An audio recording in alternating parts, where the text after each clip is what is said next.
ایرانی وزیر خارجہ عباس عراقچی کی مختصر ٹیم کے ساتھ آج رات اسلام آباد آمد متوقع ہے۔ حکومتی ذرائع کے مطابق پاکستانی مصالحتی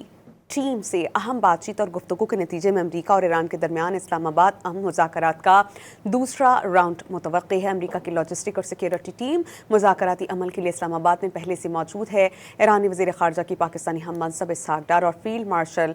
سید عاصم منیر سے ٹیلی فونک گفتگو ہوئی تھی۔ ترجمان دفتر خارجہ کے مطابق اسحاق ڈار سے ایرانی وزیر خارجہ کا ٹیلی فونک رابطہ ہوا۔ خطے کی مجموعی صورتحال، سیز فائر اور سفارتی پیش رفت پر تبادلہ خیال کیا گیا۔ اسحاق ڈار نے خطے میں امن اور استحکام کے لیے مسلسل مذاکرات اور روابط کی اہمیت پر زور دیا۔ ایرانی وزیر خارجہ نے پاکستان کے مثبت اور تعمیری کردار کو سراہا۔ ایرانی میڈیا کے مطابق ایرانی وزیر خارجہ کی فیلڈ مارشل سید عاصم منیر سے ٹیلی فونک گفتگو ہوئی، جس میں علاقائی صورتحال اور جنگ بندی سے متعلق امور پر گفتگو ہوئی۔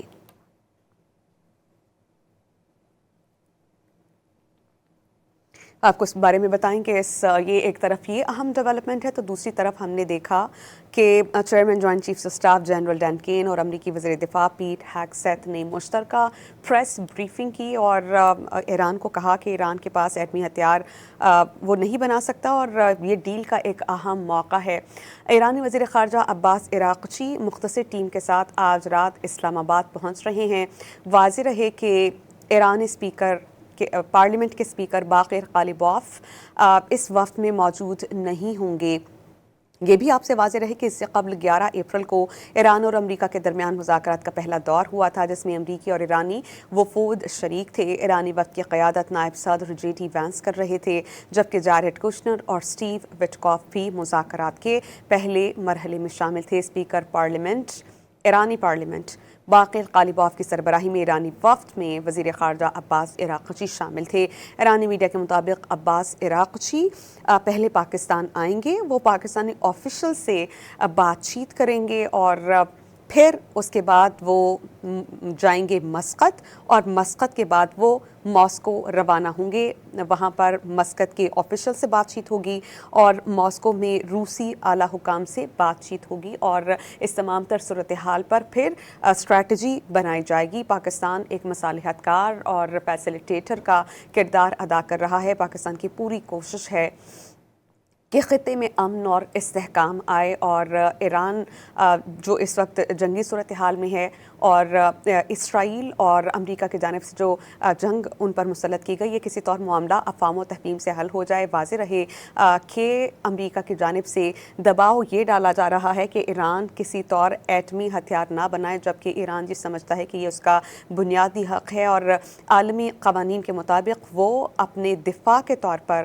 اس ہتھیار کو بنا کر اپنے پاس رکھ سکتا ہے۔ جبکہ اس تمام تر صورتحال کے پیش نظر ایران کی جانب سے آبنائے ہورموز بھی بند کر دی گئی ہے اور یہ کہا جا رہا ہے کہ اگر اس صورتحال پر قابو نہیں پایا گیا تو آبنائے ہورموز کی بندش طویل عرصے تک ہو سکتی ہے۔ پورا خطہ اور تمام ممالک اس کے متحمل نہیں ہو سکتے۔ امریکی صدر ڈونلڈ ٹرمپ کی جانب سے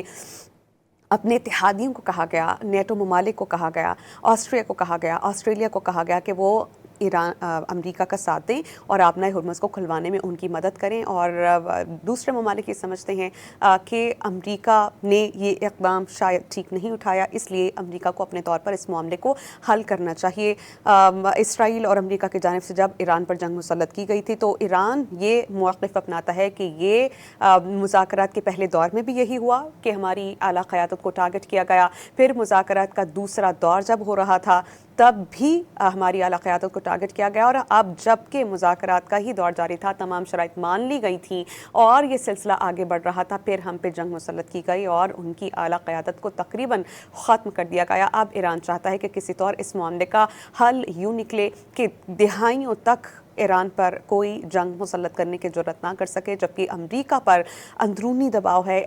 امریکہ کی اپنی عوام جس کی تعداد 80 لاکھ سے زائد ہے، وہ سڑکوں پر نکلے، مختلف اسٹیٹس میں اپنے مظاہرے ریکارڈ کرائے اور ڈونلڈ ٹرمپ سے جنگ بندی کا مطالبہ کیا گیا. ان کی اپنی پارلیمنٹ کے بہت سے اراکین ان کے ساتھ نہیں ہیں اور جو نیوی کے اہلکار ہیں وہ یا تو مستعفی ہو رہے ہیں یا ان کو برطرف کیا جا رہا ہے. اور ساتھ ہی ساتھ ایک طرف اندرونی دباؤ اور دوسری جانب بیرونی دباؤ یہ کہ کوئی اتحادی اس جنگ میں ان کا ساتھ نبھانے کے لیے موجود نہیں تھا. اور پھر اس تمام تر صورتحال سے نکلنا، معاشی طور پر امریکہ کو مستحکم کرنا، اس جنگ میں جو اسلحہ، جو دفاعی ساز و سامان استعمال ہوا، اس مد میں بھی امریکہ پر بہت زیادہ پریشر آیا ہے. اور اگر آبنائے ہرمز کی بندش کی بات کی جائے تو آبنائے ہرمز کی بندش سے اگر تیل کی ترسیل نہیں ہو رہی، اگر اشیاء خورونوش کی ترسیل نہیں ہو رہی، اور جو تمام اہم پرزاجات جو کسی بھی ٹیکنالوجی کو بنانے کے لیے استعمال ہوتے ہیں، کوئی اہم چیزیں اگر ان کی ترسیل نہیں ہو رہی، تو نہ صرف ایران، نہ صرف دیگر ممالک بلکہ دنیا نے اس معاشی دباؤ کو محسوس کیا ہے. اشیاء خورونوش مہنگی ہوئی ہیں، ترسیل، ٹرانسپورٹیشن کا نظام جو ہے وہ گڑبڑ ہوا ہے اور اس میں بہت زیادہ مہنگائی آئی ہے. نہ صرف اس قسم کا دباؤ ہے امریکہ پر ہے بلکہ ایران کی جانب سے جس طرح ریزسٹنس دکھائی جا رہی ہے اس کا بھی دباؤ ہے. امریکہ کو ابھی دورہ کرنا ہے چائنا سمٹ کے لیے، چائنا جانا ہے مڈ آف مئی میں، 14 اور 15 مئی کو جب امریکہ دورہ کرے گا چائنا کا، تو پھر چائنا جسے ایک اہم فریق سمجھا جاتا ہے، ایک اہم ملک سمجھا جاتا ہے، جس کی تقریباً 80% سے زائد تیل کی ترسیل ایران سے ہوتی ہے، اور ایران ہی میں جا کے امریکہ کو بات چیت کے مراحل کو آگے بڑھانا ہے، تو اس چیز کا بھی خاصا دباؤ ہے. کیونکہ چائنا میں جانے سے پہلے امریکی صدر ڈونلڈ ٹرمپ چاہتے ہیں کہ کسی طور یہ معاملہ حل ہو جائے. واضح رہے کہ آج جنگ کا 55واں روز ہے، اور جیسے ہی یہ جنگ 60ویں روز میں داخل ہوگی، کوئی 1 ماہ کی مزید جنگی بندی کے لیے انہیں کانگریس سے اس کی باضابطہ طور پر منظوری بھی لینا ہوگی.